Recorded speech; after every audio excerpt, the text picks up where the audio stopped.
हा येतोय ना आता. अय काय करायला लागला जावा जावा गा आवला की लवकर उगा गप्पा मारत बसल्या त्या हा गप्पा मारू पण नको का आम्ही? नाही की कशाला भुका लागल्या ते इथं काय तुझं काय करायच्या भुकाला रोज भुका लागते कधीतरी थोडस वेट करत जावं तर. नाही माय मला दम निघत नाही ग मला लय भुका लागते त्या अरे थोडस काहीतरी आहे आज त्यांची अॅनिव्हर्सरी आहे जाऊबाईंची तर थोडस जरा हे करायचं पोटाला. काय बनवायला लागली तू बघा एवढं मोठं दिसत नाही का तुम्हाला? वडापाव चालू आहे आमचा. वडा तळणं चालू आहे. वडा पाव वडा दिसतोय पाव कुठे हाय मार्केट मध्ये. कशाला म्हणते? वडा खायचा आणि पाव पाव ओरडायचं.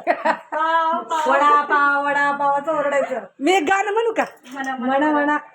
बटाटा वडा बटाटा वडा दिल नहीं देना था देना पड़ा. अर्चना वडापाव. मागे दाखवलं होतं मी रेसिपी दाखवलेली वडापावची. ते एकदम भारी झाला होता. सगळ्यांना आवडलेला. एकदम भारी. मिरची चटणी आणि सांबार बनवलेले. खजूरची चटणी आहे इथं.